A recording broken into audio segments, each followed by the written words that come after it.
is 97.9 WRMF, Palm Beach. It's time to wake up and let the weirdness begin. It's the KVJ show to start your morning.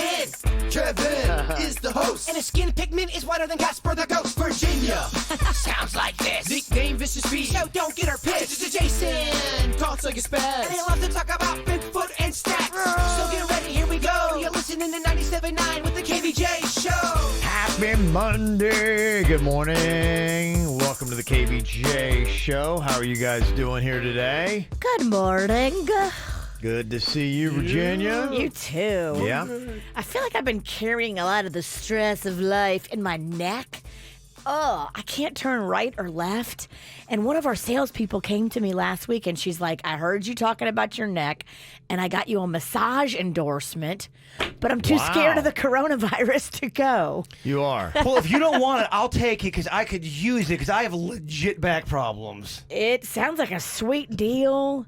They're like practicing all this distancing and safety and all that stuff. It's funny, sales never heard of me talking about my back problems. So that's weird. I've been talking about it for about 5 years now.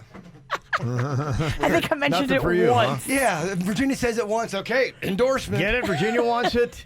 Did you hear that? Why don't we go together? If I can get brave enough to go, we could go and get a couple's massage. Two-headed monster. I love it. That's something. That'd be so funny. You know how they usually put like champagne and roses, and they put like a little, like, they put you in a special room where there's a shower, so afterwards you can shower. Oh, I know. I accidentally got a couple's massage with my sister. It was very weird. They put us both in the same room. That's hot. It was odd, Yeah. man. I'm not going to lie. You get a massage, but you have to go with me. We're both moaning. It was weird.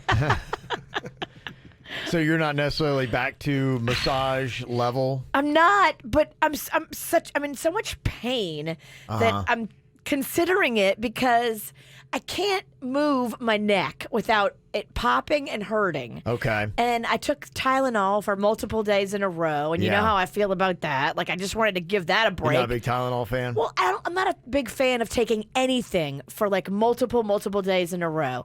If I need it, I take medicine for 1 or 2 days, and then I hopefully get it to clear up, whatever it may be. Mm-hmm. But when you have to like rely on a medicine to be able to function day after day, that's when I think they've got you by the short and curlies, and I don't like that. That's what's. The same thing's happening to me. I have been in a lot of great pain, and I usually do not take any of that over-the-counter stuff because of my kidney. In fact, I was talking about it on the air. Our whole I think ibuprofen conversation. I got some crap from the kidney community saying, dude, you shouldn't be taking any kind of pill like that because it's bad for your kidney. Well, when we were at the hospital with your Aunt Ann, one of the nurses said that to us. She's like, oh, did Aunt Ann take a lot of Tylenol and stuff like that? Because that can cause your organs to fail. Sure. It's just a thing. Like, you're not supposed to take anything. I don't think. I mean, if you need it for a little short period of time, take it. And then the hope is you get better and you don't have to rely on medicine. Sure. But if you have to take something chronically and take it all the time, that's when I think it's scary. Okay. I don't And know. so you think it'd just be better if you could get to a massage therapist to work out the problems. Right. Yeah. Okay. Or a chiropractor, but I haven't gone to anything. I canceled my dentist appointment. I canceled this. I canceled that. I canceled my mammogram, for goodness sake. Yeah. I haven't done anything because I haven't felt like I'm ready to go back in the world. Well, sales department, if you're listening, I have legit back problems. I'd love the endorsement. It's a war between me and the witch. So what does it take to get you back out getting massages? What, do you have a certain level of numbers that you need to hear? Is it going to take well, certainly. them getting a vaccine for I the don't know. coronavirus? I don't know. It'd be nice to hear a decrease in cases, not a doubling. Yeah, that's the thing about social media. Everyone posts all this crazy stuff. And half the weekend, I'm Googling all this stuff to see, oh my gosh, did somebody go to the Palm Beach Zoo and let all the animals out? I'm Googling that. Nope, that didn't happen. So I've seen all these cases spike up. Is that real? Well, it depends on how you look at it. There's two different ways to look at the numbers. Yeah, that was the headlines that they went with. It said Florida reported an increase of 1,180 new coronavirus cases on Sunday, the 5th day in a row of more than 1,000 new cases in the state. And yes, that sounds horrifying. But if you look again at the percentage of people who are testing positive, on Saturday, only 2.6% of all tests came back positive for the state of Florida. And the positivity rate has been over 4% only 3 days out of the last 2 weeks, out of the last 14. Yeah, this person, they put up this whole vlog about how the numbers are going up. Well, the testing is going up, so the numbers are going up. And so the headline that, the media a lot of times likes to run with is the one that's going to scare you the most. And so by saying that a 5th day in a row of more than 1,000 new cases, then everybody gets a little bit freaked out. But to me, like I said, the number that I'm looking at is the percent positive, because that is letting you know where the numbers are. And it's 2.6. That's what it was on Saturday. So you can see all those, but they are doing a lot more testing. And so with a lot more testing comes a lot more positive cases. Is that 2.6 in just our area, or is that all of Florida? State of Florida. In fact, I don't have the most recent numbers. And the same day that the last digits I have specifically for the area, like Palm Beach County was at 8%. You had Broward, I think, at 6%. You had Dade at 10%. But that same day that I had the last digits for the county breakdown, it was 4.1 for the state of Florida. So if we are consistent with the rest of Florida, then we should hopefully have a decrease as well in the percent positive. I saw right outside of Disney, Orlando, in that area is like under 2%. So, that's just it. There's a lot of stuff that, is making people kind of freaked out. So there's different ways to look at the numbers. It's like with anything. Yeah, I mean, there was a lot of crazy stories on social media that I had to Google to see if it was real. The animals let themselves out of the Palm Beach Zoo. I was thinking, why is this not on the news? If someone's letting out animals, this should be on the news. The monkeys got the keys, and they open up all the cages. It wasn't real. It's really sad today because I think we just want, hey, tell me what is going on. Don't give me any spin. Don't run me around in circles. And everybody's got an agenda, and you got to read so much. It's unfortunate, but everybody's got to be their own journalist to try to get the true story of what's really going on. Well, then you're Googling stuff, and then you go, well, I don't know if the site's the right site to be on. I'm not sure. That's why you need to check, and if you see it 2 or 3 or 4 reputable places, then you're like, okay, maybe there's some legitimacy to these numbers. I'm getting my facts from KevinRalston.org. Okay. Or theKevinRalston.org. I don't have a website. That's not real. No, that's not real as well. Yeah. KevinRalston.org is literally fake news. It is. So is that what you're kind of basing a lot of your phobia and fear on still, Virginia? Is the headlines that were out the last couple of days? It is. Okay. And they're like, Martin County's now a hot spot. And I was like, what? I live in Martin County. I don't want to be a hot spot. I want to be a cold spot. Can we set that up? Yeah. Where's the coldest spot? That's where I want to hang. Yeah, because 2 years ago, if you said, Martin County's the hot spot. Nobody said that. It sounds like something's going off there. It's fun. Martin County's never been the hot spot. So where are you set right now? If 5 is I am locking myself in my house and never leaving, where's your coronavirus depth chart set right now? 3.7. I still go to the grocery. Mm-hmm. I went to the hardware store and I scored some secret toilet paper and paper towels. Mm-hmm. Okay. I got a guy. He called me. He's like, the paper products came in. All right. So I got toilet paper and paper towels again. I have some toilet paper for you too as well. I know, but I don't want to take your stash. We're on the same gang. You earned it. Where are you set with your coronavirus levels, Jay-Bird? I mean, I think I'm at a point where I'm ready to start dating. I'm ready to start getting back out in the world and doing my thing. Maybe around a 1. Yeah. Yeah. Okay. I got you. If I get corona, bro. I'm not like that because I'm really not going out. I'm not doing anything. I stayed home the entire weekend. All I did was hang out with Denny's. I'm not doing anything. You're not cavalier about it. I'm not. So but I'm also. Yeah. If the universe presents something, I'm not gonna. Yeah, you're not freaking out, but you're not waving your. I'm trying to. I freaked out a lot during my childhood. I'm trying to leave it all there. Okay, that's a good strategy. All right, so there you go. That's the latest. Got any thoughts on that? You can always hit us up here on the KVJ Show. It's the KVJ Dirt of the Day. It's the KVJ Dirt of the Day. Virginia, take it away, 'cause you know we need that Dirt of the Day. Well, coming up in just a second, this guy might find himself dead very soon. The brother of Lauren Sanchez. Now, Lauren Sanchez is the hot new chick in Jeff Bezos' life. But her brother seems to be causing a lot of trouble. I'll tell you what he's saying now and why he might want to be careful. That in just a second. Before we get to that, with graduation ceremonies across the country and worldwide being canceled, YouTube held a national graduation ceremony for the class of 2020. There was a number of celebrities that showed up to lend their voice and their public stardom to all of this. I mean, you had a lot of celebrities. We got some clips if you want them, Virginia. I don't know if you want it or not. Yeah, who you got? I've got some Lizzo. Okay, we'll take it. Yeah, that's pretty good. I did not know that Lizzo was a flautist. Oh, yeah, she kills it on the flute. Okay, learned something new. Lots of other celebrities were there, too, lending their voice. Alicia Keys, Justin Timberlake, Taylor Swift, Lady Gaga, Beyonce, along with a bunch of others as well. So there you go. They also had an all-star cover of U2's Beautiful Day. Is that live? It sounds like it's been mixed. I was going to say, that sounds really produced. That is not live. There's no way. No way. We've heard what live sounds like. It looks like Abby Lee Miller's new dance show has now been canceled.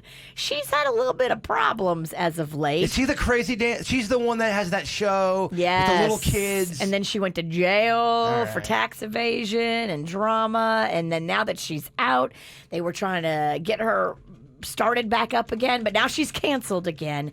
They are saying there are lots of racism allegations against Abby Lee Miller, and they are letting her go from the A&E network. Now, the A&E people didn't say it was racism, but that's what a lot of people are saying about Abby Lee Miller, and specifically, a lot of the other cast members have come forward and said that about her. It seems like a lot of these reality TV people are kind of coming back and going, well, I'm sorry, I didn't mean to do it. I mean, they're calling everybody out. I think people are going back and going, it's not cool to be mean anymore. Yes. And finally here, Lauren Sanchez is really adorable and really seems like the hot opposite of Jeff Bezos' first wife. But she's dangerous. Her brother, Michael Sanchez, has been accused of selling info and pictures to the National Enquirer about Lauren and Jeff. And now Michael Sanchez is speaking out saying, look, I have 100% protected and supported my sister since the day she was born. I've willingly taken the fall for her too many times to count. What is different is this time our family has been ripped apart and Lauren doesn't seem to care.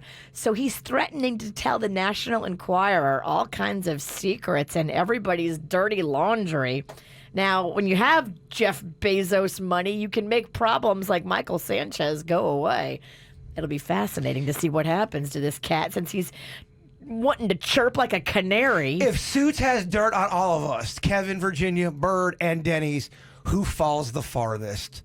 If Suits goes to the tabloids and says, I got some dirt on KVJ, who gets the...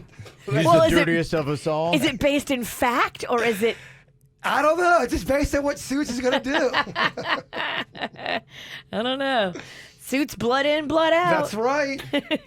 And that's what's going on in your dirt of the day. Yeah, one quick little stat on Bezos, just kind of like put it all into perspective here. If you stacked all of Jeff Bezos' money in $1 bills, it would hit the International Space Station 30 different times. Whoa. Wow. Yeah. That's That's how rich, cash. That's how rich that dude is. And I was just pumped that I found $5 in my couch this weekend. I'm like, sweet. Yeah, you're right. That's a win. That is. It's time for viral audio. So hide your kids, hide your wife. Double rainbow all the way across the sky. Ain't nobody got time for that. Well, the protests continued over the weekend. Looked like everything was relatively peaceful, though. I didn't see, at least in South Florida, any major disturbances. I was all over social media, so if it did, it's unaware to me. And the headlines that I had read this morning, it looked like everything stayed relatively peaceful and good, which is fantastic to hear. New things that are coming out today, including one that got some people's attention. You know, a lot of this started with the conversations happening in the NFL. That was a big part of what happened last week with Drew Brees and his comments about kneeling during the national anthem, which Colin Kaepernick had done. And Roger Goodell, who heads up the NFL, had this to say, basically an apology. We, the National Football League, condemn racism and the systematic oppression of black people. We, the National Football League, admit we were wrong for not listening to NFL players earlier and encourage all to speak out and peacefully protest. We, the National Football League, believe Black Lives Matter. We are listening. I am listening. And I will be reaching out to players who have raised their voices and others on how we can improve and go forward for a better and more united NFL family. Okay. Another clip from all the way back in 1965 is starting to go viral today. This is from a TV show called The Munsters, and it was a family of monsters. You had like a Frankenstein-looking kid and a werewolf-looking boy and all that kind of stuff. And so here they were just trying to live in normal society. They were like the low-budget Addams Family. I was just going to say. If you remember those shows, yeah. Who came first? I don't know. I liked Fred Munster, though. I like the Munsters better than the Addams Family. I kind of did, too. I mean, Mr. Munster was very lovable. He was, yeah. He was a very lovable guy. And here he is. Herman Munster was his name, talking to his son about equality because they stood out and they were different from the other people that were on their street. The lesson I want you to learn is it doesn't matter what you look like. You can be tall or short, or fat or thin, or ugly, or handsome, like your father. You can be black or yellow or white. It doesn't matter. What does matter is the size of your heart and the strength of your character. There you go. Aww. Well put. All the way back in 1965. That was on TV here in America. What was their theme song? I know the Addams Family, but the Munsters, was it just music? Yeah, right.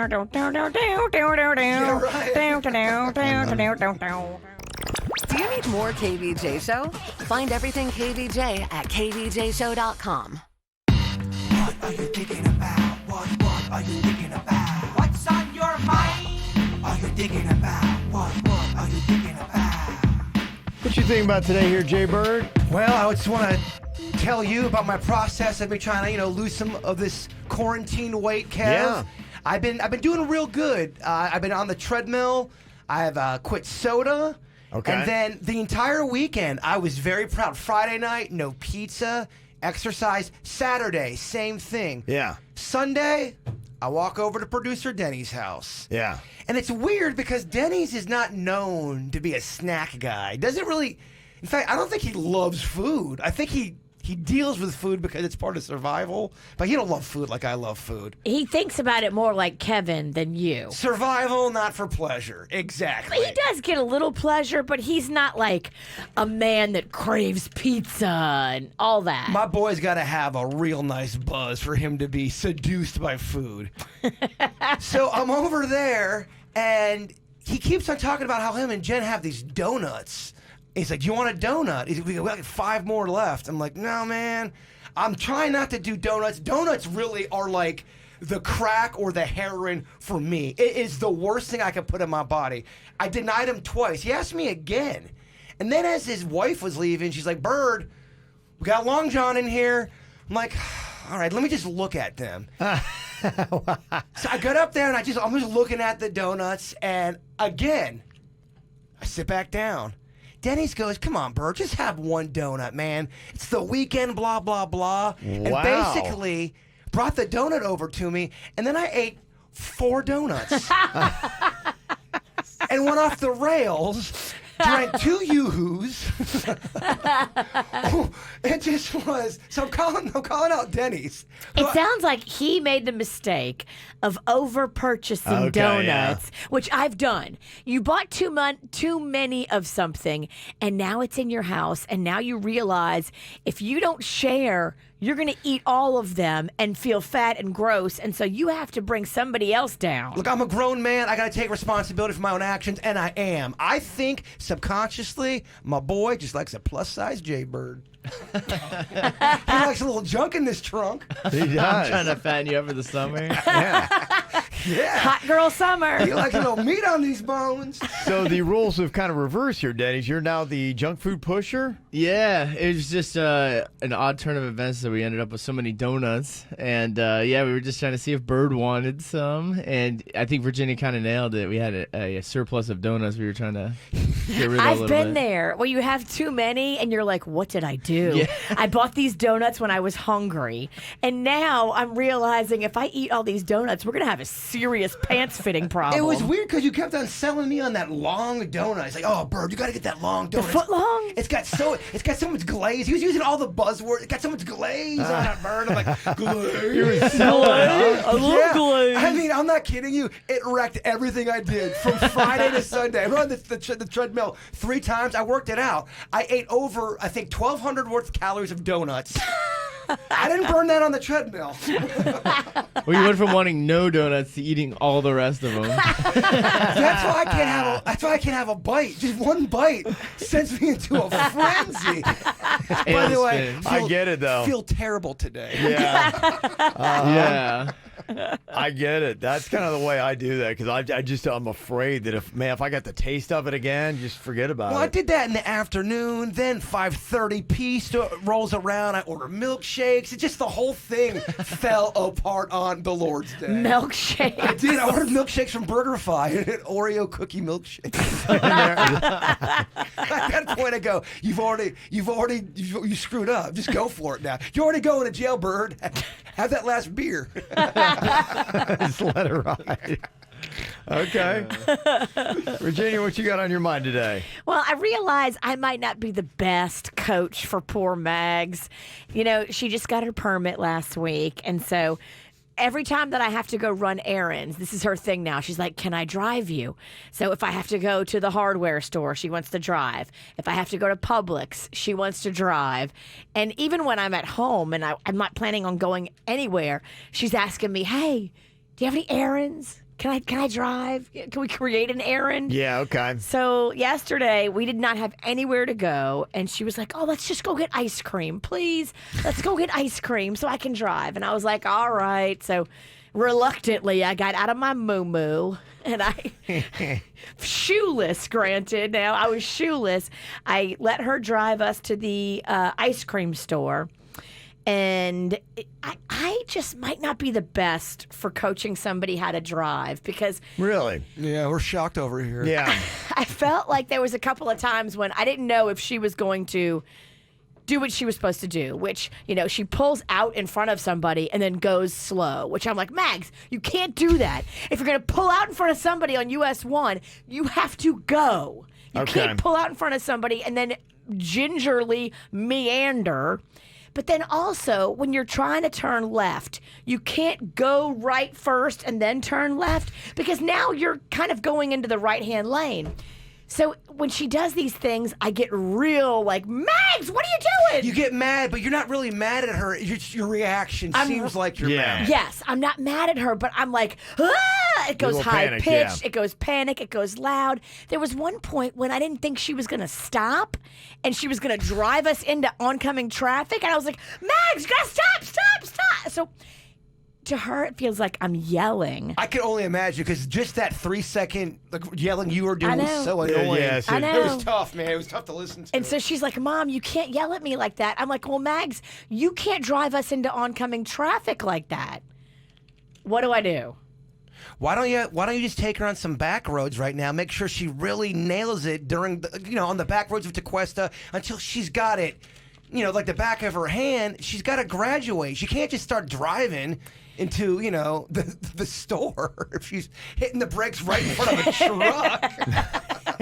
She gotta have her master the back roads of Tequesta first. I mean, we started out behind Publix, so I did not just throw her to the wolves. Like we have done the basics behind Publix and on roads that aren't even roads. But I think she's taken a little bit to grasp. Yeah. You know, it's not coming easily. I think everybody picks up in how, they're driving at different paces. I've had twins, so I saw them driving at the same time. And Caitlin still is like, Colin cannot drive. She won't even get in a car with him.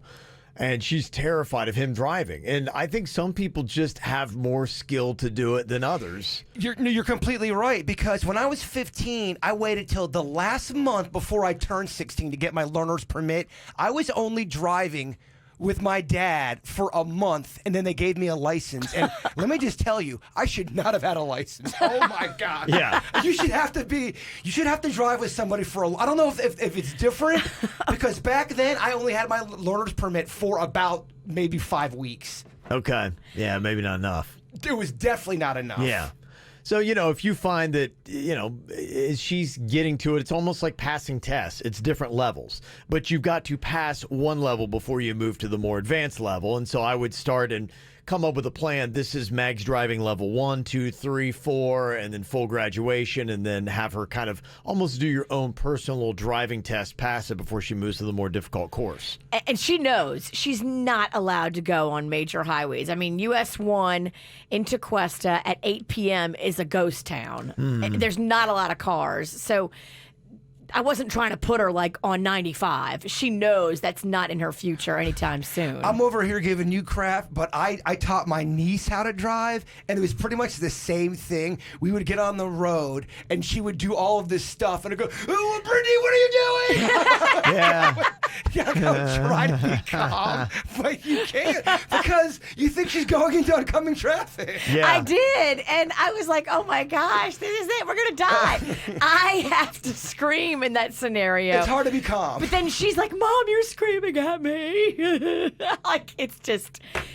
Kevin, will you teach Magnolia how to drive? Sure, I'd love to. You don't have the time, but you have the right temperament. I would absolutely tell you or my father. Those are the people that need to be teaching people how to drive. You know what? Maybe I could be a driver's ed teacher on the side. Might be a new profession for me. A little side hustle. You do have the temperament for it. I don't think you would be screaming. Yeah. See, Denny's is calm, but Denny's is too calm when it comes to driving. My man don't even have a speedometer. I swear to you, we were going 20 miles an hour in a 45 the other day. It's okay, man. We'll get there. Yeah, we'll get there eventually. Where would you put the different levels of driving in South Florida? Because if you do have a student driver, you really should know these areas and say, hey, this is off limits for you. To me, I would say the hardest area to drive, southbound 95, trying to get to Miami Beach. Oh, my gosh.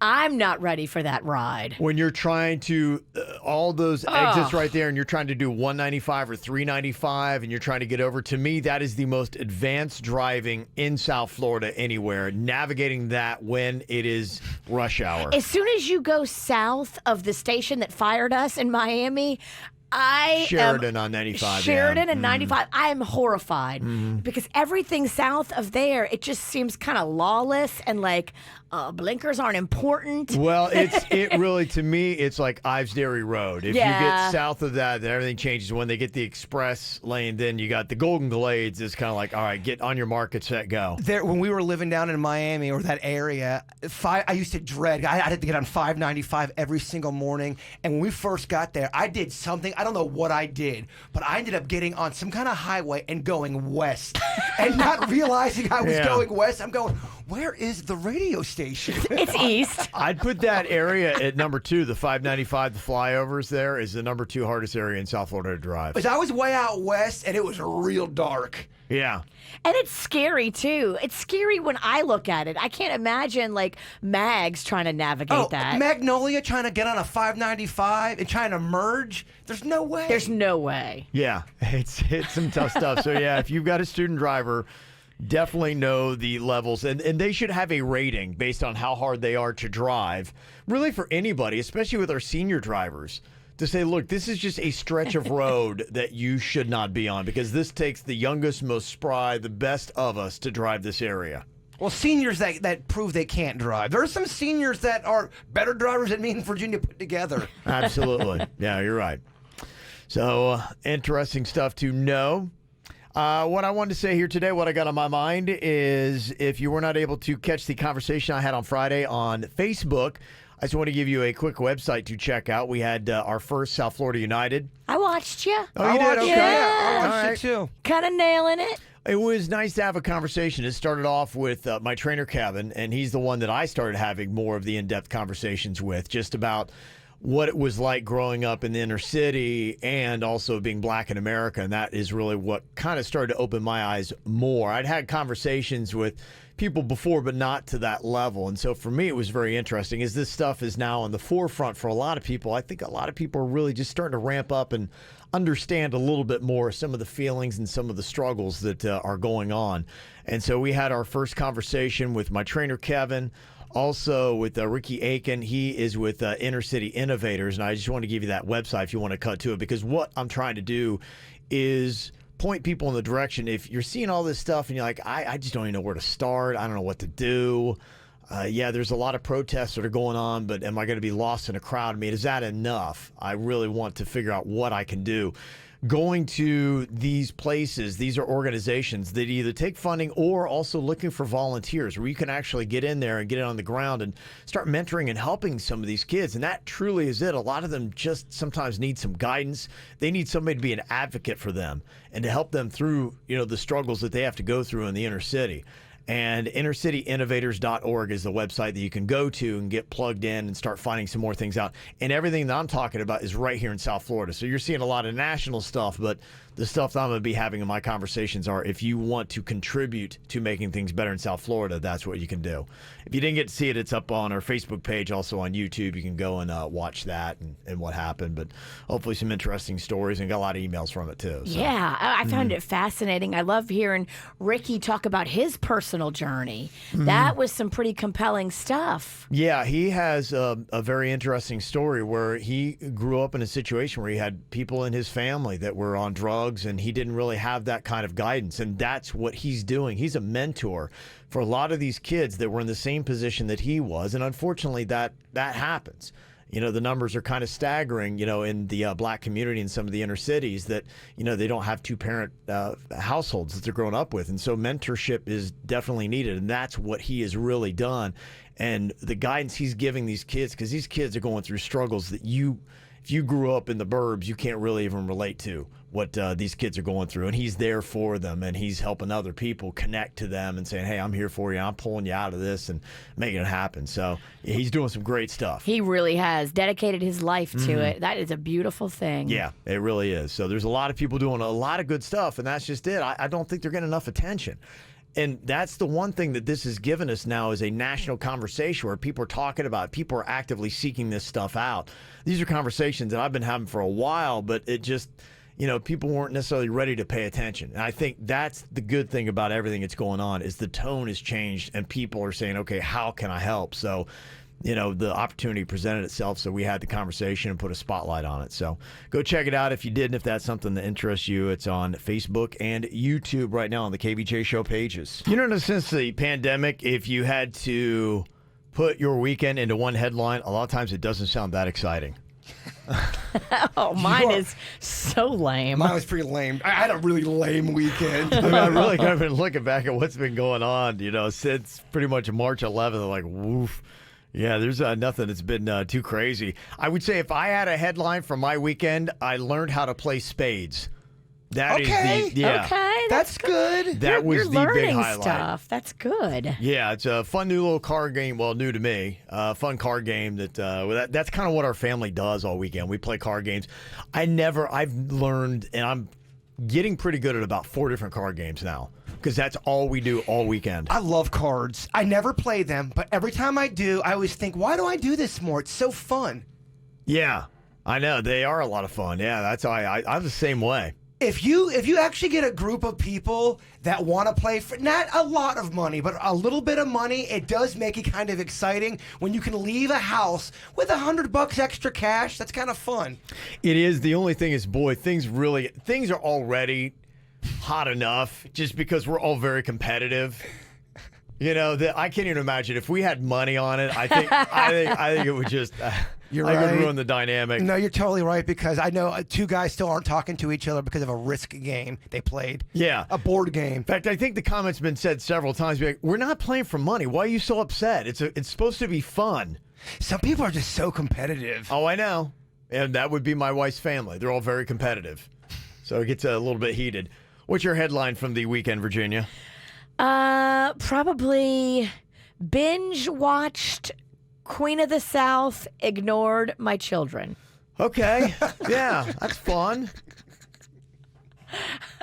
Mags takes it okay, but the little one, he just wants to play. Yeah. So I have to play a little bit, watch a little bit, play a little bit, watch a little bit. I get you, yeah. What did you think? I started that a little bit. I think maybe I saw about 3 episodes, and it didn't hook me. It started cheesy, and I almost jumped off of it in the first few episodes because I was like, it wasn't velvety smooth enough for my palate. Right. I like it a little bit more produced and velvety smooth. But the reason I was watching it is because a lot of it was shot in New Orleans, and they try to say it's in Dallas. Yeah. But all those scenes where they're in Dallas is actually in New Orleans. Oh, no way. Okay, yeah. A lot of it. So that's what initially got me interested. I thought it was based in New Orleans, but it's supposed to be based in Dallas, but it's actually not. Beyond that, it does start to get good towards the end of season 1. I'm like at the end of season 1, and I am loving it. I'd heard good things about it. I'm sucked into it now at this point. Yeah, there's cheesy, dorky plot holes in it, but, you know, I mean, it kind of reminds me of how I felt about Outer Banks, which I think is a better show. I'm into it because I like the drama. I like the characters. There's strong female drug lord characters that I'm digging on. I like these powerful women. Yeah. Yeah. Yeah, you don't mess with that girl. You do not mess with that girl. Yeah.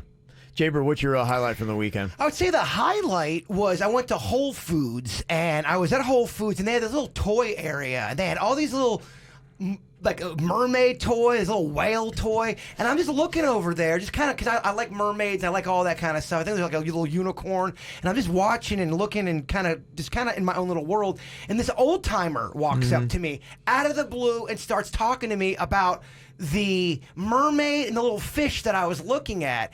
And I'm like, oh, yeah. So we just start talking. It ends up being this 10-minute conversation, how he's telling me how he used to study dolphins and all kind of like aquamarine life, stuff like that. And then he kind of ended it. It turned into like this philosophical thing about life. He ended the conversation. It got kind of deep. He goes, always remember, don't go to bed angry. And that's how our conversation ended. I'm like, dang, I'm going to Whole Foods trying to pick up something healthy, and I got wisdom. How about that? I would say that was my highlight. And now we're roommates. Yeah.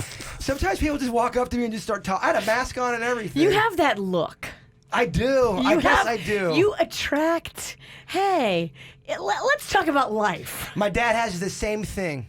Every time my dad goes out, some weirdo goes Somebody's up and wanting talks. big conversation. And in reality, we're the weirdo. Denny's, what was your highlight this weekend? Well, so amazingly, I found out, the kids are out of school, right? The kids are out of school. So I found out how to make my own dabs. So I'm very Dabs? excited. Yeah, you know, so what that is concentrate.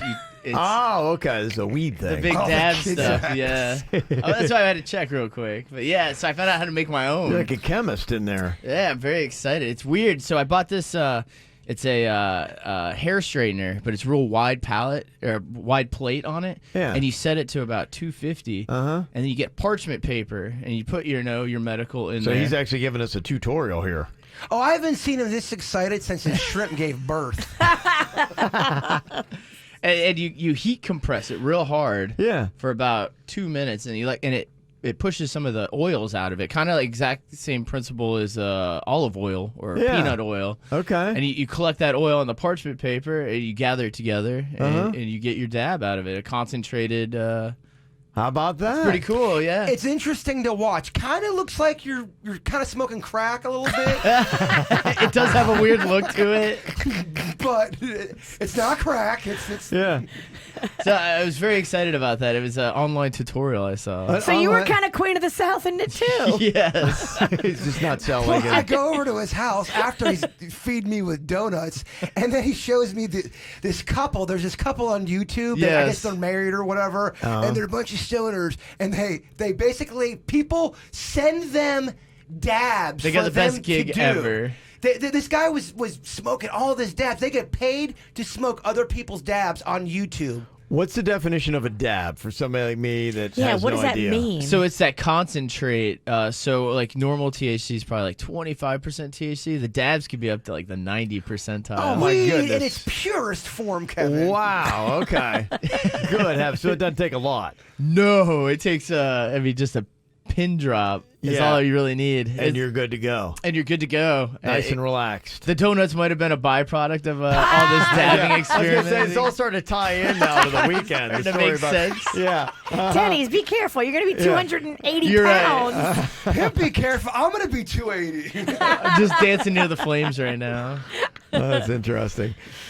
Suits, I think probably his highlight. He runs our KVJ TV in there. I know that he's loving on NASCAR. NASCAR has kept it going, through everything. In fact, you've got coming up here before too long, they've got the race in Homestead. They've changed the NASCAR calendar a little bit.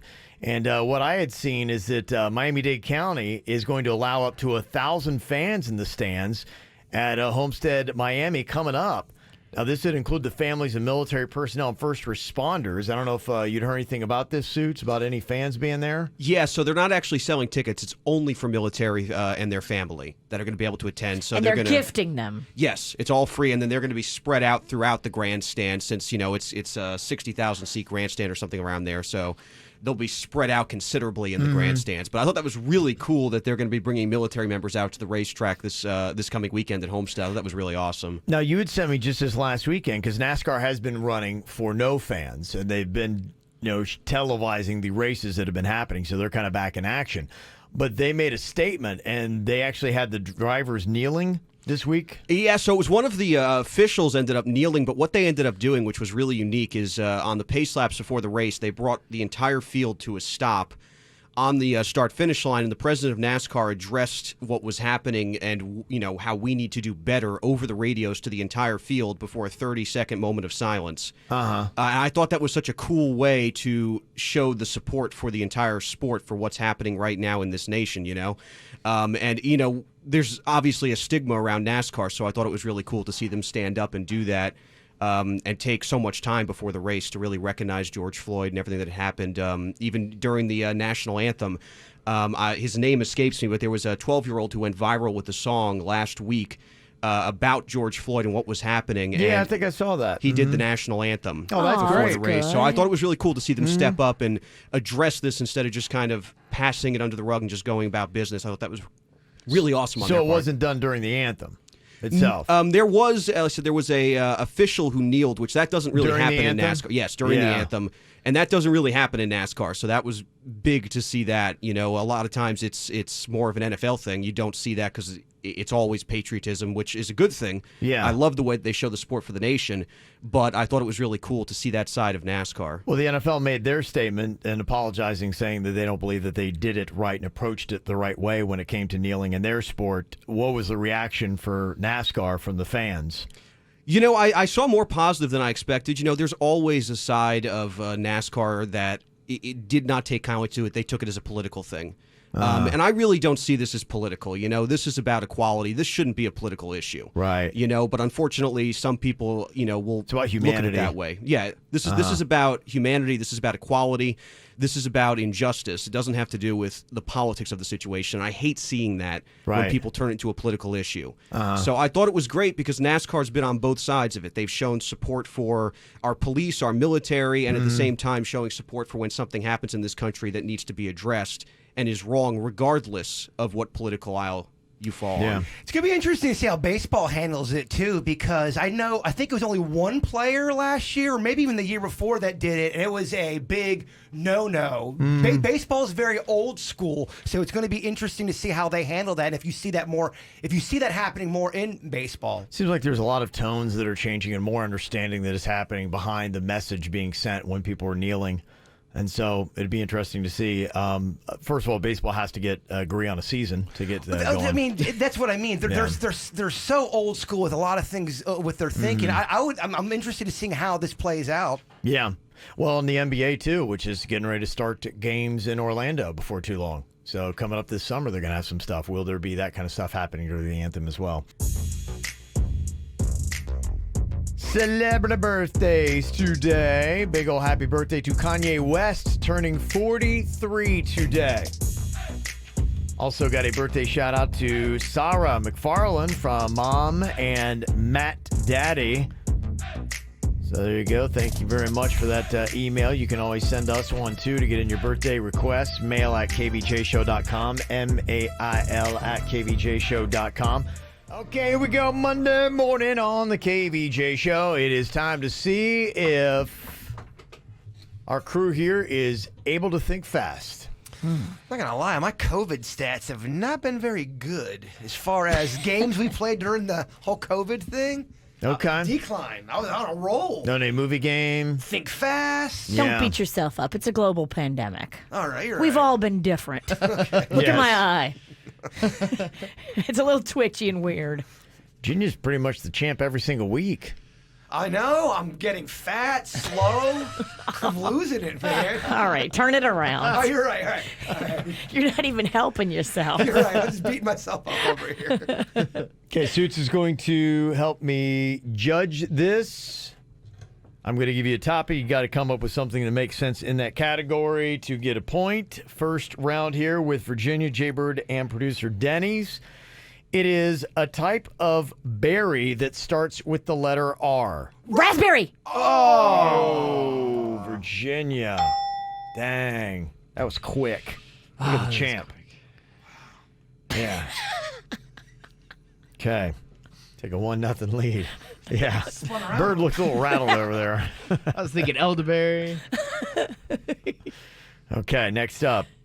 It's a food you can't eat with a fork that starts with the letter C. Carrots! Carrot!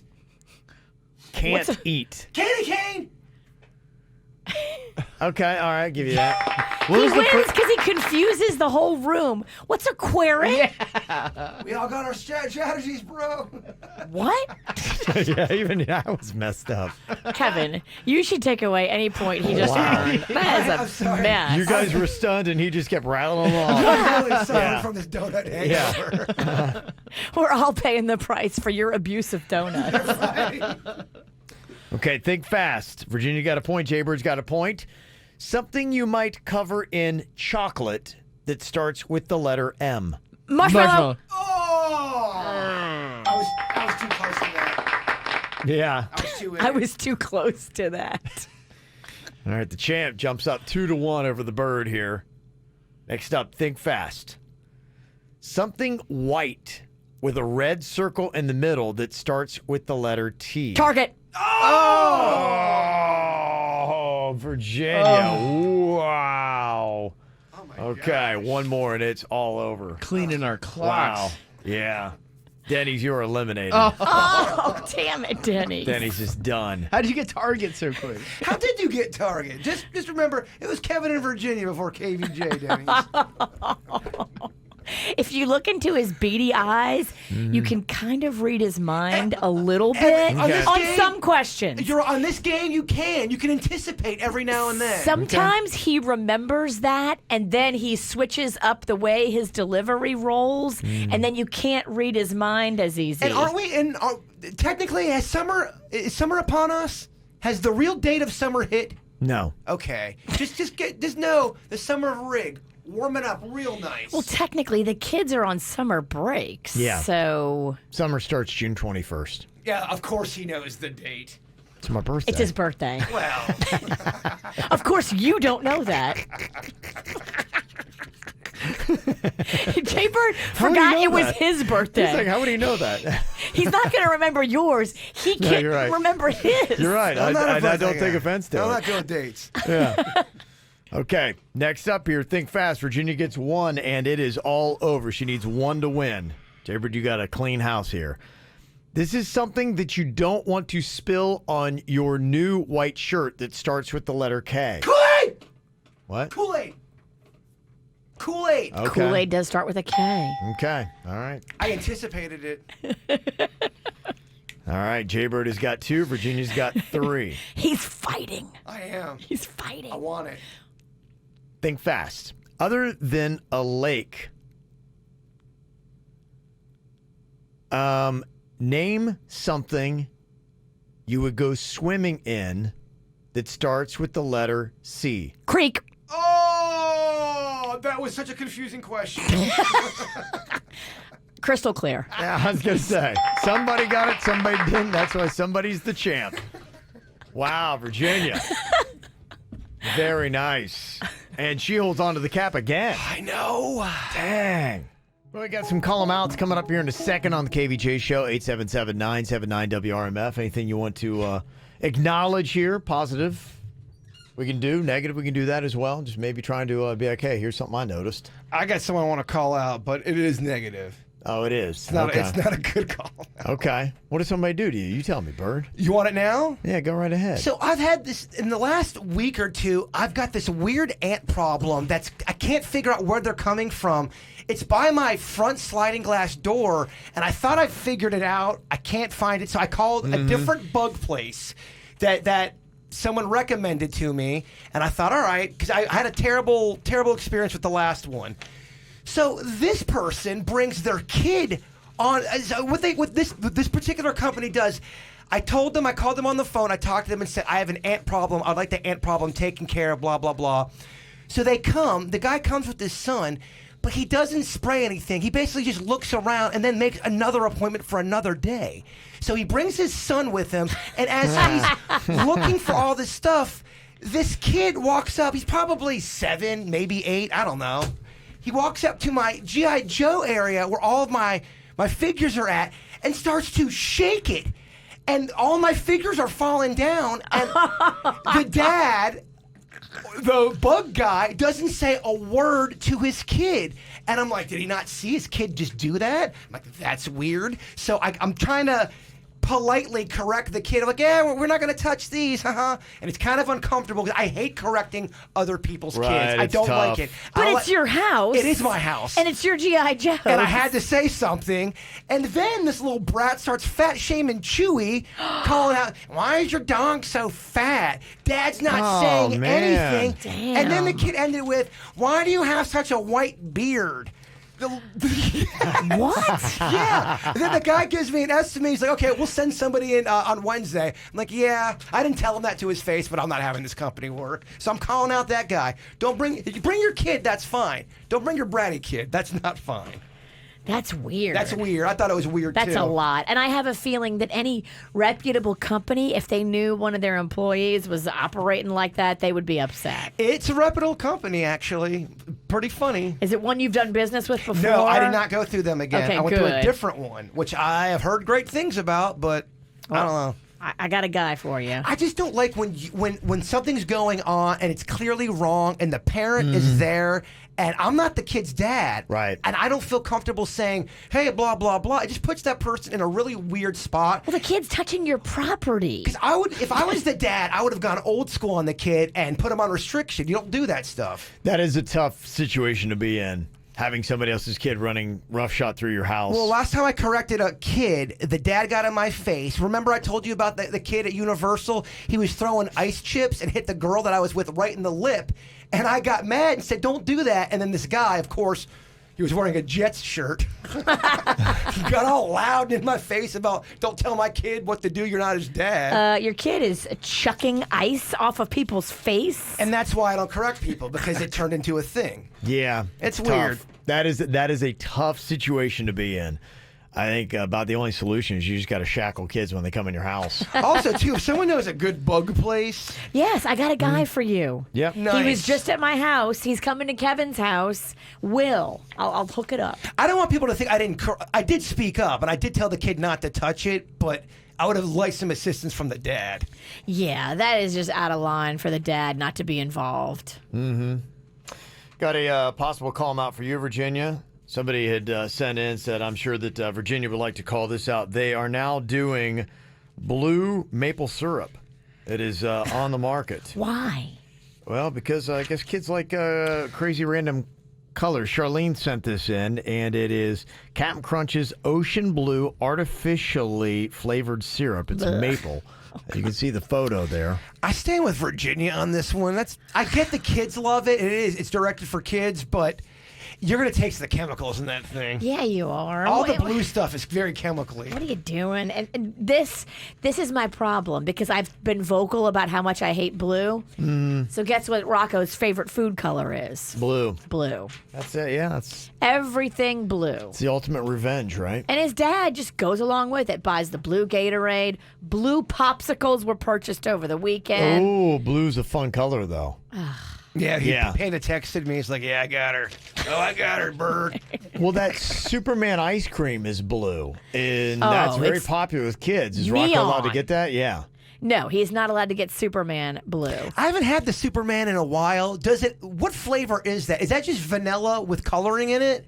The one that I've seen is like a sherbet, and it's all the major bright color. It's a bright blue, a bright orange, a bright yellow, a bright like pinky color. Well, first of all, if you're going to an ice cream place and you're getting sherbet, we've got some issues right there. I agree. Got a positive call 'em out shout out here. Got from Jen. She said, just want to say congratulations to my nephew Tyler, who's graduating high school this year. So a lot of graduations going on. Still, they're happening. And I think I saw that in some places the graduation ceremonies are going to be allowed to start happening in late June. I was going to say, why wouldn't they be able to? Yeah, some of them are going to start happening. So some of the places that said, we're just going to push off these graduations, they're going to be able to start taking place. Like, for instance, New York just announced that they could hold their outdoor graduation ceremony starting on June 26th. So that is in New York. Yeah. Which has been a hotbed of coronavirus. Very much so. Yeah, so stuff like that is going to start happening. I think New York is preparing to go into phase 1.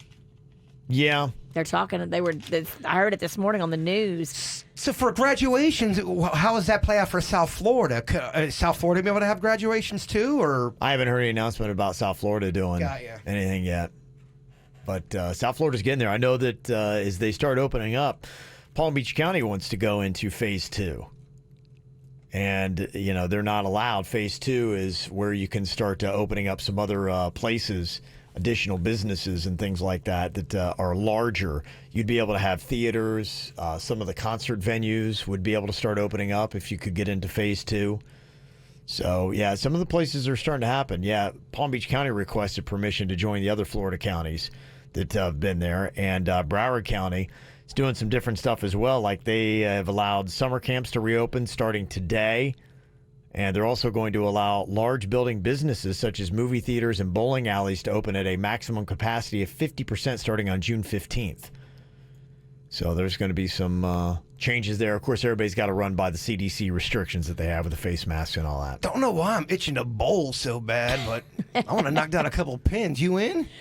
Not me. Mm-hmm. Not yet. Start having it soon.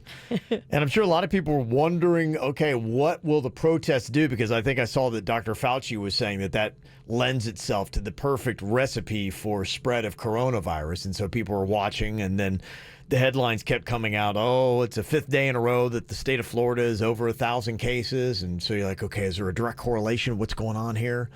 So people are just starting to wonder what's going on. Should we be opening things up like we are? So it's still a question that I don't know if anybody really totally knows. Yeah, I saw something confusing on one news broadcast. It said keep social distancing 10 or lower, and then it said for protests keep it 100 or lower. And I'm like, how does that work? Well, why is it okay in one instance to have 10 and then the other one to have 100? I wasn't sure if it was a typo on the news. There's a lot of goofy metrics going on. Yeah, because it was live what I saw, but it could have been a typo on. It just didn't make any sense to me. Just on pure numbers there. Yeah. I don't understand. A lot of the stuff that I'm seeing about coronavirus, I don't understand. I'd like to call out all the people who are trying to give us the information on how to make decisions about our life, because I'm still very confused. The only thing that I saw that did look good on that is, again, that's the percentage of cases coming back positive of all the testing. And there is more and more testing that's happening in the state of Florida. And on Saturday, I saw the number was at 2.6% of all tests came back positive for the state. The positivity rate has been over 4% only 3 out of the last 14 days. So out of the last 2 weeks, which they typically look, to me, even though you were seeing that, another day of over 1,000, another day of over 1,000, you might start seeing that as a trend, but that's because more and more testing is happening. The percentage of the positives is still staying low, and they say the threshold's at 10%. You can have your different phases open if you stay under 10%, and if the state of Florida is at 2.6, they seem to like that. So, got an email that came in here wanting to know how to navigate this sticky situation about a donation. Says, I was laid off because of the pandemic and am on a tight budget. I had budgeted $400 with $200 going to my nephew for his birthday, and I also wanted to donate $200 to Black Lives Matter. I started with the donation but messed something up and submitted 2 donations for $200. Now I really need that extra $200 for my nephew, but I feel terrible trying to get the money back. Is there a best way to handle this? Sometimes in life you make a mistake, and that's just what it is. You got to lose. Yeah?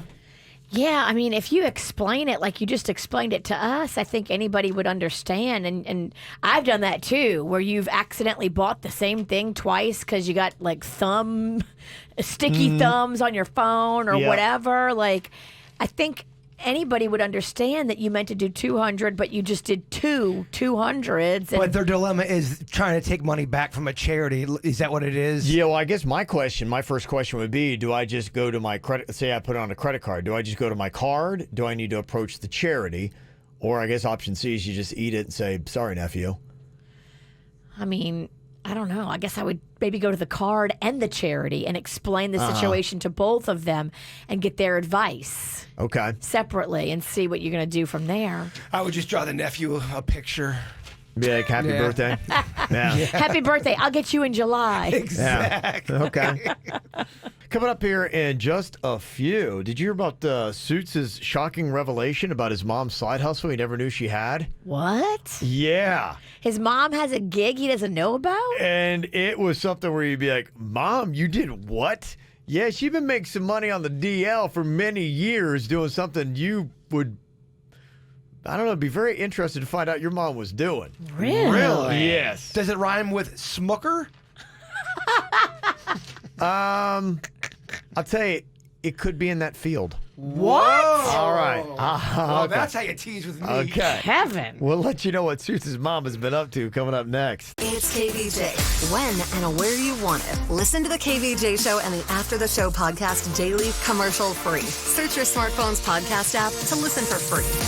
97.9 WRMF. Ever find out a really big secret about your parents as an adult? Something you're going, wait, what? Well, Suits kind of had this happen with his mom. She's had a little bit of a side hustle for quite some time that he kind of knew that there was a side hustle. He just didn't know the specifics of it. And when he got the details, he's like, wait, what have you been doing, Mom? So, yeah, it has been a minute since she was actually actively involved in this. But when I was a kid, she used to get, probably like 10 years old, when the mail would come in, there was a company name on like these corporate catalogs. She had some company registered, and she always just would kind of deflect on it and say, oh, I'm just helping somebody out. I had to put my name on the business. So on Friday, another catalog, these things still come in randomly. And I made a comment about it. She goes, well, now that you're older, I can actually tell you what this was. Okay, let's get into it. So apparently, after my parents had got divorced, you know, things were tight with money. And this guy had come to my mom with a business idea to run an escort business. And what? Yes. I was kidding, by the way, when I thought. Yeah, she didn't do anything as far as, like, you know, actually going, but she was the one that was, I guess, the president of this company, which it was a legal company. Like, The madam? She had to go. Yeah, I guess. Yeah, she took the appointment calls. What? Yes, I couldn't believe this when she was telling me this. Wow. Remember we watched, that Bunny Ranch show on the HBO? We've seen that before. They're at the Bunny Ranch. They have that one woman who kind of facilitates everything, keeps the appointments. That's what your mom did. That's what she was doing. And, she did it for a little while when we were kids, and she was afraid of us answering the phones by accident and getting a weird phone call, which I think is why that she didn't do it as long as I think she could have. But she had to go to the bank and start this and tell them it was an escort business. Like, it was on the books, it was legal, and that entire time I had no idea that she was setting up these escort dates, which Did you ever have to go out and bust somebody's kneecaps with a ball bat? Knowing her, maybe she did. I mean, she's black belt. If she's a madam, she's a black belt? My mom's a second-degree black belt in Taekwondo, former instructor. Are you just making up stuff right now? No, she's got articles up on the wall Sounds like about how quickly she got the second-degree black bizarre belt. 70s movie, The Black Belt Madam. Your mom sounds like a female Forrest Gump. She's done a little bit of everything. Well, my mouth was just hung open the entire time she was saying this because it had a name like it was some initials and said Enterprises on it. It did not sound like it was an escort business. It was really weird. Well, they always have like a shell name for a lot of these kind of companies. I think strip clubs will often do that. The credit card receipts, it'll say something like something Enterprises. It sounds Bergman's official. Motors or something. Yeah. But yeah, she even described how embarrassing it was for her personally just going into the bank. It's like, so what kind of business is this? An escort So business. what question would they, because I've seen these in the paper before, they go escorts, they'll come to your house, all that kind of stuff. They hide under the umbrella, it's just for entertainment, they're just hanging out with you. But did your mom know clearly that they were doing a little bit of the hibbity dibbity? She said, they set them up as dates, but what happened was up to the person who went. That's what they always If they had a say. side hustle when they went, they didn't ask about it. That was totally up to whoever was going out on the date. How do you kind of get plugged into this line of work? I'm so confused by it. She did not give me like an actual way that she got into it. Did she have like a formal interview where you sit down and... Someone presented this idea to her and just, we were in a really tough spot and it was the only thing Yeah. she could think to do. How much money do you think she was making? It had to be a decent amount of money because there was a period of time, where things were kind of rough. And then as I look back at it, things got better for a little while. These letters would come in, and I just didn't think anything of it, Okay, so what would happen if somebody didn't give payment? Would your mom be the one that would have to I don't think send she out- was the one. She had somebody else. Her job was to handle the appointments and then the actual, I think, bookkeeping and financials of it. She had wasn't somebody muscle. else who was probably that muscle who dealt with it. I think it was the other guy that came to her with this idea to start the business and put it, and he needed it in her name. For some reason, it was sketchy as all Probably hell. because he's got a He record. probably does. When you come to someone with that idea, it's probably a safe bet that there's something sketchy going on in his past. South Florida? Yeah, this is all based out of my house in Parkland. Wow. This was all happening in Parkland. Yeah, you wouldn't expect it to be a Parkland operation. In a sense, is Suits' mom kind of like a pimp light? Yeah, I mean, she's part of the operation. She's in the biz. She's part of I mean, the machine. if they had a Christmas party, it'd be Pimps, Hoes, and your mom. Yeah, she's in the game. Yeah, she would be there. She would get an invite. And This is shocking. Oh, I couldn't believe it because I've seen this company for years on the mail, and I've always been a nosy kid. I've asked her a million times, and she always deflected it. So I never thought it was anything like this. It sounded financial or something. Never would have thought it was an escort service. Okay, so when it comes to the law, let's say I got an escort. I see someone in the paper. I hire her. She comes over, and then we do the hibbity dibbity. We full on go full gorilla. And I had paid her. Can the police arrest me, or is it kind of like one of those things where they say, well, I hired her to hang out with me, and then she just liked me, and then we hooked up? How does the law work on that? I don't know. It's a I don't great know question. either. I because- feel like it's a loophole area because you can't really prove it, and you're just paying for a date. But couldn't you do that with the same thing with a regular prostitute that's on the street? I think Probably. that's why that's why, some people have the belief that let adults be adults and do what they want to do. But I think typically when there's arrests made, it's during the exchange of money for the services. But couldn't you pick up a prostitute and then you give her money, it all goes down, the police arrest you, what if the prostitute and the guy says this? Look, I was giving her money to hang out with me, and then we just hit it off, and then that happened. Yeah, that's why I think typically they have to have it verbalized that it is understood that this is a this for that proposition. And then unless they have that proof, I don't know that you can make it stick. Because I feel like you could talk your way out of it then, no? I feel like they get not you. Not if they have it going, hey, I'm going to do this and this to you for 20, this what amount $20 of money. get me? $20? Yeah. Not a lot. Some real cheap stuff. She ain't cute. Yeah, once you've said that, then you can't be like, oh, no, this is just consenting adults. But then that means the police have to have you under a wire then. I think that's how they do. Yeah, I think that's how they bust them. Yeah. Is during the payment. But then is the room wired or is the girl wired? The girl Depends on would who be they are. wired. They have guys and girls going both ways, I believe.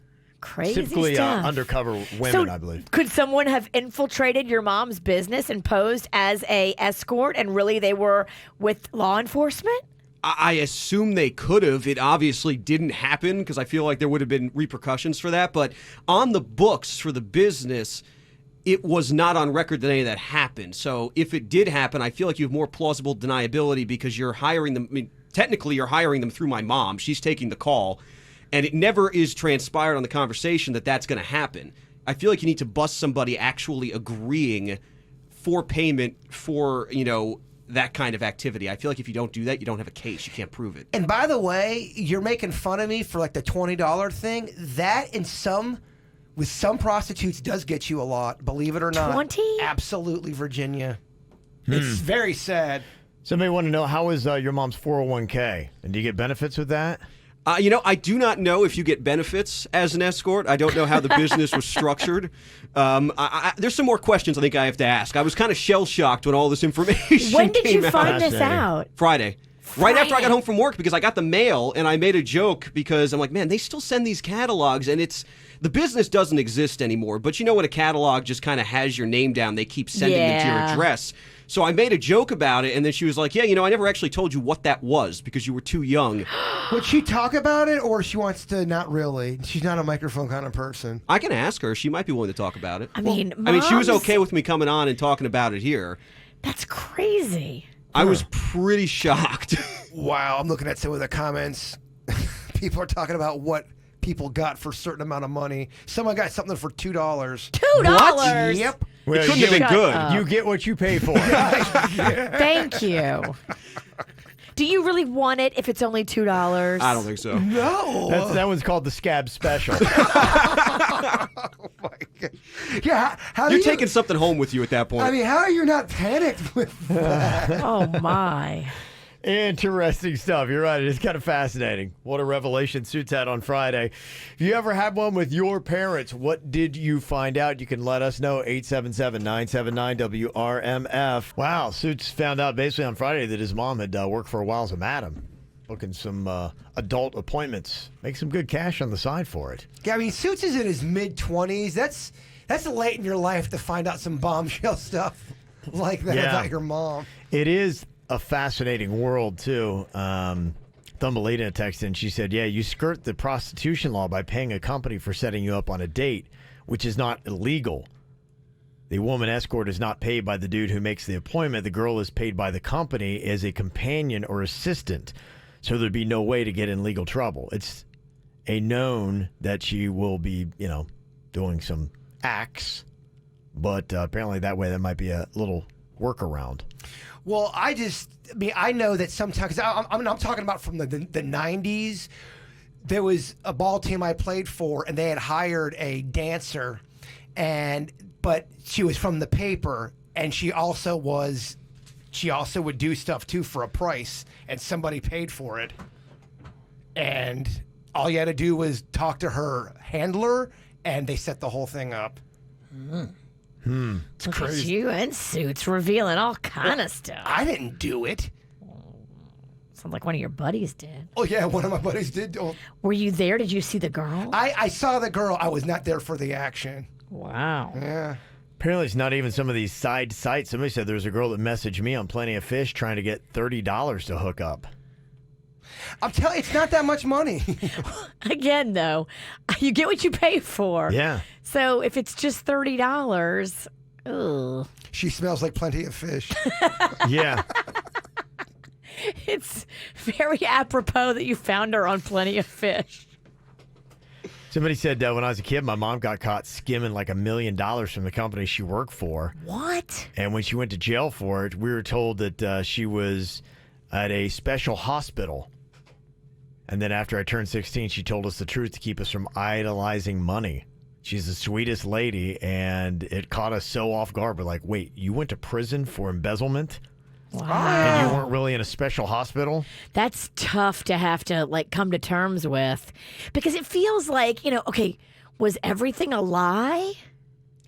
Yeah, well, I mean, I think it goes to show you, and that's the one thing when you become an adult. As a kid, a lot of times you think that your parents are perfect, and you got to realize that everybody's human, and they've made a lot of mistakes, and they've figured some things out in life because they've made the wrong decisions. Yep, right around 10, I started getting suspect about my parents probably not knowing everything. I'm like, you guys don't have it figured out, do you? You're a mess like everyone else. Yes. You never know. So there you go.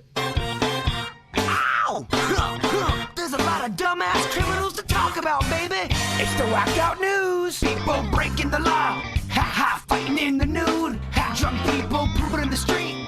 Ha-ha, it's the whacked out news. So many people on meth. Ow! Oh, yeah. Well, talking about some messed up people. Interesting things going on here. Check out this woman in London. She went and visited her ex in April with a bottle of wine, but when he poured the wine into tumblers and not wine glasses, she flipped out. I mean, really flipped out. That apparently is a major no-no to her. So she slaps him, hits his roommate, and then for a finishing move, she poops on their doorstep. Oh, my. Was there something else going on there? I don't know. This is all over stemware or lack thereof? It sounds like it, yes. Girl. She was just found guilty of criminal damage and assault. I do love stemware, especially if you're having a nice wine. But as soon as you poop on somebody's doorstep, you lose all class credibility. I wish a police officer could tell us what is the official charge of somebody taking a dump in the middle of a fight. Well, this is England, so they class it up. It was criminal damage and assault. Okay, but if that's in Port St. Lucie, I feel like it's got a different name. Maybe. I think it needs to specifically say what you did. I agree. Because assault, I mean, that could be anything. That could be, me just hitting you in the face. Pooping on the doorstep deserves a different level of delegation. It should say special, weird, different kind of assault. You're like, all right, what is all this about? The brown crime. Just something. Yeah. Something that shows you. You use poo as a weapon. It is a stain that should permanently be on your record. Agreed. Mm-hmm. A drunk guy in Massachusetts broke into a zoo because he said he wanted to look at the monkeys. The zoo was like, dude, we don't have monkeys. And dude, this isn't a zoo. Yes. So did he get in? He did get in, but he didn't see monkeys. They didn't have them. He did get arrested for public intox. In his defense, though, most zoos have monkeys. A lot of zoos do. Yeah. Mm-hmm. Yeah, they feel like there should be a sign because a lot of people do come for the monkeys. This is a monkey-free zoo. Honestly, they don't have monkeys at the zoo? Not at the one he broke into. I'm kind of disappointed if I go and they don't have any kind of monkey. I love monkeys. I agree, especially since you broke in drunk and got arrested for it. It's got to be very disappointing. There's a man that got arrested after he's accused of stealing a bulldozer from a construction site. The driver then called 911 and said he had taken a bulldozer and was on his way to Omaha to protest. He warned the 911 operator to have everybody stay out of his way. Oh, my. They actually just pinged his phone and found him and arrested him. They don't go that fast either, I don't think. No, it's kind of tough to elude cops. It's a very slow speed chase. Kind of an eye-opener. Yeah. You can kind of see it a mile away. Yeah, you would do. Oh, here he comes. Oh, here he's still coming. There's a nightclub in the Netherlands who is now trying to figure out exactly how they're going to do their phase 2 and have nightclubs opening up with the pandemic. So what they're doing is they're having everybody sit in socially distanced chairs to dance. I don't hate it. It's different. So you sit in a chair, you got to stay where you are, and you just move your upper body? Kick your legs around? I'm challenging any of you to a chair dance-off. Who's in? A Dutch dance party, as they call it? Bring it on. I want all of you. To a Dutch dance-off? Talking to you, Suits. Okay. How about that? There's a guy in India that went to the hospital last week after he said he swallowed his cell phone charging cord and it got stuck in his stomach. What are you thinking? Yeah. Well, after a little bit of investigation, apparently things weren't adding up by the x-rays, and they said, dude, you didn't swallow that, did you? Uh-oh. Oh, he went the other end He with went the it other way. on purpose. Pee-pee hole. The pee-pee hole? What? That is an M. Night Shyamalan twist ending. I thought we're going a different area. Oh, my gosh. Oh. Kevin, I need a warning before that story. Oh, my. They were able to safely remove it. The guy is recovering, but... By the way, that takes a lot of patience, stamina. It does. And I want to say talent. Yeah. There's a lot that would not be easy. And what do you do when you get to, like, the big block part?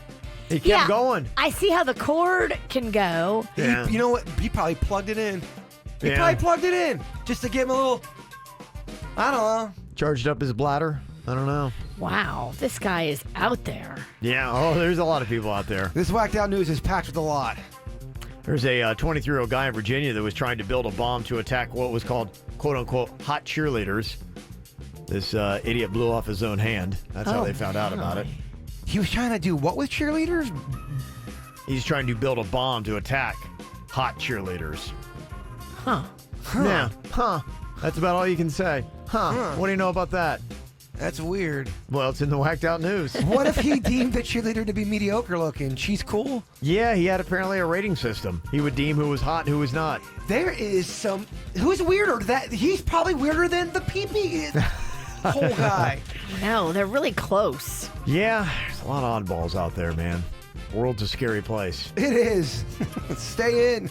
Well, we got some lovely, lighthearted stories here to wrap up the whacked out news today. Did you hear about the treasure hunter in New Mexico that announced that somebody found his hidden chest of gold, jewels, and other valuables worth over $1 million? This guy, Forrest Fenn, 10 years ago, got this cult following because he hid this treasure chest somewhere in the Rocky Mountains. He hid it and then told people, okay, go find it? Yeah, it was kind of like a real-life treasure hunt. I love it. That's cool. And tens of thousands of people have been set out in search for his treasure, trying to find it. And finally, some guy found it and posted photos of it. Like, hey, I got it. And he's like, yep, cool, that's where it was. So enjoy. And that's his treasure now. How many years did it take? 10? 10 years to find the $1 million. Oh my gosh, that's so fun. Crazy. My dad was really big into the treasure stuff growing up as a kid, so I'm really into that kind of stuff. He bought me this pirate book, and there's still supposedly a ton of treasure out there that people haven't gotten yet. Oh, And yeah? this is why you would love Outer Banks. Okay. Yeah. You would love it. It's like for a that, real-life that's- treasure hunt. That's Outer Banks. I feel like if you're really legit going to an area that there just could be treasure there. What's right here? The idea, just the Gold idea, Coast, baby. Just the idea Treasure of being Coast. in that arena is, I think, worth it. Yeah. Whether you get it, you find it or not, the fact that you could, Yeah. that's all you need. There's real-life treasure hunters. Love it. Mel Fisher. I love it. The hurricanes stir it up, too. Okay. It's this time of year for treasure hunters, yeah. Hurricane Jaybird about to stir it up. You want in? Odd story about this guy in Belgium that apparently he's been getting mysterious pizzas delivered to his house for over a decade now. For free? Yeah, they just show up. Would you trust that? No. I don't. I would think it's weird. It's definitely taint pie, right? Well, that's just it. I don't know. I mean, is he eating these? And he said that it's kind of got him shook because they were coming so frequently. He said one time he had 10 different delivery drivers come to his place on the same day. What? And one of the deliveries was for 14 pizzas. And they were already paid for. Yeah, I guess so. I would be paranoid at first, but there would be a night where I'd end up breaking down and eating it. And once, I think if you eat one, you figure you're not getting poisoned. If you eat a few of them and nothing bad happens to you, it would start to lull you into a false sense of pizza security. Absolutely. That if I ate one slice and I didn't die, I would eat that pizza. Well, I'd maybe take one, I'd go get it tested in a lab. And if there's nothing with it, I'd try a few and be like, okay, I feel pretty good. I think it's, for whatever reason, just showing up. Maybe you did something kind to somebody you forgot about, and they are paying you back in a very mysterious way. Yeah, they're trying to figure out what is going on here because they say that he has a friend that lives about 20 miles away that's also been getting similar mysterious deliveries. And they think maybe it's somebody that they both had a contact with, but they can't figure out who. Huh. Odd little thing, yeah. He said that it's, part of it's like, haha, funny at first, but now it's gotten to the point where there's so many deliveries that happen every single day. He said he shudders whenever he hears a scooter coming down the street. Oh my gosh, I would not have that problem. Yeah, I didn't think so. So there you go. Some very bizarre things going on in your whacked out news today. This is 97.9 WRMF Palm Beach. Remember that guy in the whacked out news that hijacked a steamroller and was taking it down the highway to go to a protest and called 911 to let them know? Not a great vehicle, by the way, if you want to get into any kind of high-speed chase. No, doesn't it go like 3 miles an hour? Yeah, they're not real quick, yeah. I've always wanted to be in some kind of like car chase. I think it'd be fun, but they're just highly illegal, unfortunately. And, you can go away for a long time for doing it. But Jaber was saying that he knows a dude that actually got into a car chase. But I guess not all car chases are with the cops, and I guess that makes sense. They're just regular people that wind up chasing each other. Yeah, I was talking to my buddy Jeremy. Now, it's an older story. We were just talking about a bunch of stuff. He was telling me about this one time how he hooked up with this girl and went back to her place. They started hooking up, but she was married or going through some kind of separation, and the husband showed up and pulled a gun on him. He runs out of the house, gets in his car. He's driving away. He sees the guy get in his car and starts to chase him. Oh, and he said he lost him probably about 10 minutes into the drive. And we're talking probably late 90s, mid 90s when this went down. But he goes, he thought he was going to die. He had no idea she was married or had anything going on with this guy. Oh my. Yeah. It probably happens a lot more often than you think with road rage stuff. Well, it's not the guy's fault. He didn't know. Yeah. He didn't know. Your friend didn't know. Be mad at your wife who's shady, Right. But don't go chase down the guy. But you don't know the details, too. What if they were separated and the husband's all jealous and just gets mad? I mean, it could have been that, too. Yeah. He didn't really know the details because he didn't stick around. Dang. But it's such a popular vehicle in movies, isn't it? Where somebody gets busted, the husband walks in, and you're cheating, and you got to jump out the window and do something like that. Yeah. I wouldn't be surprised if a lot of people have probably been in some kind of, at least maybe a road rage type of case. I got chased by a car once. I just got my license. I must have done something wrong. I had to have. I didn't think I did, but this guy pulls on to the side of me, and he is just screaming, and he wants me to pull over and wants to fight me. And all I remember my dad saying is, if you ever get in a situation, just drive to a police station. And that guy followed me until I got to the police station, and then he drove off. Wow. But he was absolutely following me, and he wanted to fight me. Dang. Yeah, I was a kid. This guy was a grown-ass adult wanting to fight me. I would have got my ass kicked. Dang. That's scary. Yeah, it would be scary because you're like, yeah, what do you do? I mean, if you don't know where you're trying to find a police station, you don't know where it is, or say maybe you're just really far away from it, what do you do? And you're like, I think they're going to pin me before I get to a police station. And this was before cell phones, too, so you had to just kind of go with it. You're winging it. Yeah. Somebody texted in and said, I was followed by a guy and his wife in separate cars until they trapped my car between their two cars because I took pictures of their house that was up for a foreclosure auction. And what did they do when they trapped him? It doesn't say. Oh, come on! Yeah. They left, that's a cliffhanger. I need a part 2. Yeah. That is insane. Yeah, somebody said, I have a question about the car chase from the cop. Last day, a high-speed chase started in the Florida Keys, and the guy drove all the way to Orlando. Do the cops from the Keys follow the way to Orlando? I think what typically happens, if so, do the cops then drive back? I think typically what happens, don't they radio to another jurisdiction and say, hey, we're in a high-speed chase? And I know in Florida, they don't really engage. I think they stay back. They don't really try to press them.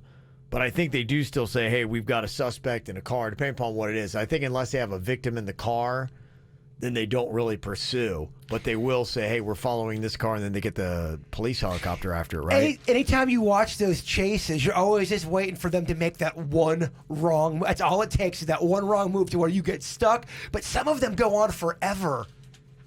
With the police, Yeah. they don't give a crap. They'll drive through a house if they have to. Somebody said I chased a car that shot a pellet gun at my car while my girlfriend called the cops. Oh, my. So they were following somebody in a chase. Dang. That's kind of crazy. I don't know. People are so nuts today.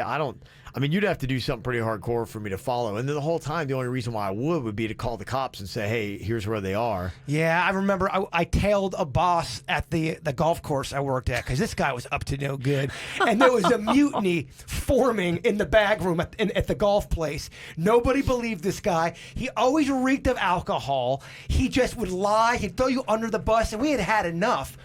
He would lie and say he was going to get supplies and that he would be gone for 3 hours. He was lying. So we on my day off, me and 2 other of my friends tailed him, and he was so erratic that we lost him in traffic. I think he knew we were onto him. Wow. He made this erratic U-turn and then gone. Look at you. Yeah. Vigilante bird. He is. Never caught him. They don't know. You're not only a good vigilante, but your heart was there. You're right. You wanted to catch him. You just weren't good enough. But you know what, though? Tailing somebody, kind of fun. Until they see you. Yeah, I think I kind of like that more when you're kind of laying back. That when you're in an active chase, I don't know, that's unnerving. There's a good chance it's not going to end well. I don't want the chase, but when I was laying back, just trying to see what this guy was up to, oh yeah, that was real fun. And to answer the question about the police and the keys, one, somebody's like, how do you not successfully get there's only one way in and one way out? Good point. Yeah. And then two, that FHP, Florida Highway Patrol, picks up, and so they can go anywhere in the state. Gotcha. So they take over typically if something like that happens, and they're zipping from town to town. And they can chase on the you, highway. the FHP. Well, can't they like stop traffic ahead and like put down those strip things? Spiky things? Yeah, those spiky things that pop out your tires. Yeah, I think it depends. Again, it just depends upon who they're chasing and for what. When that all went down, was he speeding the whole time, or was he? No, it's slow. He was It was driving a low slow. speed chase. He was just cruising along, yeah. Which made it more compelling than high speed because you're like, they're going 30. Because he was having a meltdown in the back. Remember that? Yes. He was talking to the police. Okay, yeah. He was like in the back of the Bronco. Yeah, having a meltdown. That's some crazy stuff. People who have been in real life car chases, a lot of times it's not even with the cops. Somebody texted in and said, yeah, my ex was trying to buy drugs off this guy when he got robbed. So my ex chased him while I sat on the floor of the car, basically crying. Scariest moment of my life. Oh, you imagine if you're in an involuntary car chase? With drugs involved? Oh, my gosh. Yeesh. I'm just curious, did you stay with him? Drop me off at the McDonald's. I'm going to stay. Yeah. Somebody else said, my brother saw this guy jump in a car at a gas station and take off. The owner was pumping gas, and the guy didn't know that there was a kid in the back seat. So my brother chased this guy for a good 20 minutes while on the phone with the cops. Ended up telling the police exactly where this guy was and where he was going, and they ended up getting him, and the kid was returned to his dad unharmed. See, okay, that dude's a hero. He stayed with it. He got the police where they needed to go. Yeah. He kept his cool. That kid's alive. And I assume you're okay. I wonder if the cops would be like, okay, well, clearly you had to blow through a red light here, and clearly you were speeding, and clearly this or that. Or are they just like, hey, thanks for... How do the cops respond to that guy? The way I would look at it is I want the cops to get me for speeding. Have that, and don't get out of your car till you get to the area. You want the cops involved. And then we'll deal with everything else after the fact. Yeah, that's what I'm wondering. After the fact, do they give you a ticket? If they're or cool. After the fact, are they like, hey, good job, thanks for doing all that. We'll overlook all that speeding and blowing through red lights and stop signs. Question, is there a flat top involved? With that might change it. That will change a lot, Kevin. It changes. Yeah. And by the way, just a follow-up. LOL, we broke up after that. Yeah, that's a good move. But how long? Right after that day? Yeah. You stay out. Did you guys have one extra fling? I prefer my drug drama on Netflix. I don't want to live it. Right, I'm the same way. That's why I watch it. So I don't have to love live it. I love it on Netflix. Real life, not so much. Mm-hmm. Okay, is this more trick talk that is going on here? Social media fact or fiction? There is a picture of these women's wrists that is going around, and it's showing this distinctive freckle mark that is on the wrist, and all these women are like going, wait, you got one too? Yeah, I got one. You got one too? Oh my gosh, you have a freckle? No. It's a freckle that looks the same on the same wrist. Everything's identical. Where it's on the hand, what kind of freckle, everyone's saying it's the same thing. It's weird, Virginia. I saw people talking about it. I saw it too, and I was just like, yeah, we got freckles. No. You're taking the magic out of this. You're trying to add magic where it's just a normal thing. White girls got freckles. No, it's a freckle that's in the exact same spot, the same exact kind of freckle, same texture, same color, everything, and it's on all these women's hand. It's weird. If you're looking for it, it would be just, I would say maybe about 3 to 4 inches below your wrist. It would be on your forearm, so the front side, not palm side, but the back side down there, freckle. Virginia, do you have right or left? It looks like a lot of the ones I'm seeing right-handed. This one's definitely a girl with the right hand. I'm trying to tell what the other ones are. I mean, I think these are now age spots, not as cute as freckles. And I've got a lot of them, but I mean... Yeah, no, those are liver spots. We're talking about liver spots. We're talking about something different. Trying to stay sexy over here. You're just taking all the fun out of it. You're gonna get no magic in you. It's not around liver a lot of other... spots. It's not around a lot of other freckles than it is. It's the girls who are posting it up. It is a distinct dot, one freckle, not in the patchwork. Right, pretty much about that. It could be either side of the arm, front or back. It's pronounced. It's almost like a star in the sky that it stands out from the other stars in the sky. Yeah. Anything to it, Virginia? You don't Again, seem impressed. White girls got freckles. No, I don't know what you want me to tell you. You are missing the point. Kev, people were exploding with words on social media about it. A lot of girls are probably going to have a freckle in the same spot. You don't think that's a cool thing? An identical freckle in the same exact spot? You don't think that's a neat thing? Or a weird thing? It's not a weird thing. If I've been locked up too long and I'm just looking for magic in all the wrong places? Yes. Virginia is very unimpressed with this story. I mean... Well, when I saw it on Facebook, I was like, that's dumb. All right, moving on. I sent it to Kevin. I'm like, oh, Kev's going to love this. I'm so glad we're talking about it.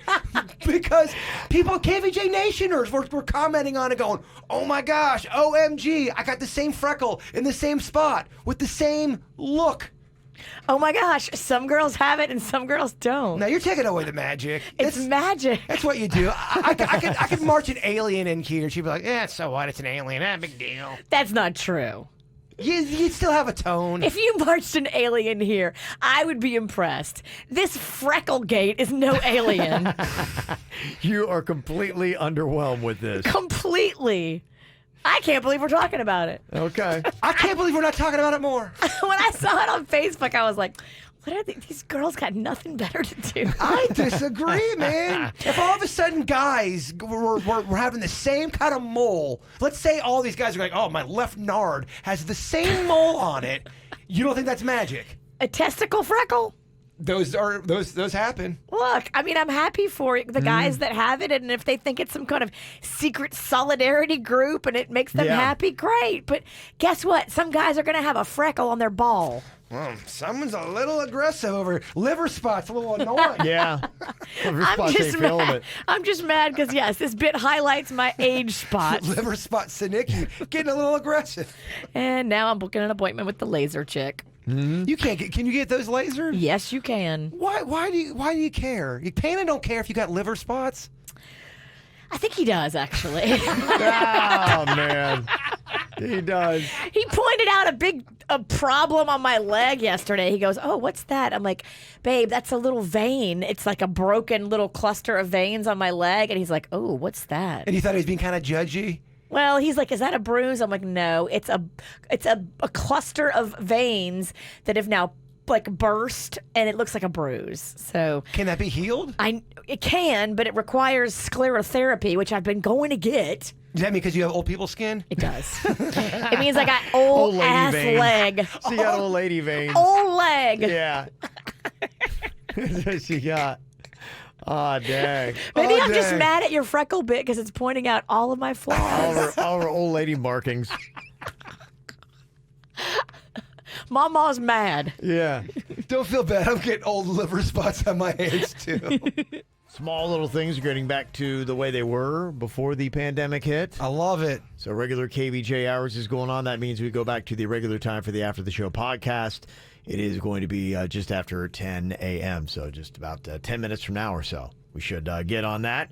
But before we get there, Jaybird, if you would wrap us up here today with a thought.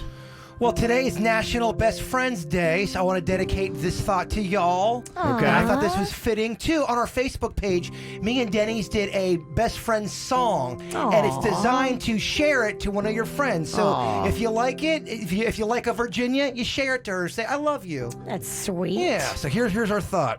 There are friends, there is family, and then there are friends that become family. Your decision-making skills are on point. You're listening to the KVJ Show on 97.9 WRMF.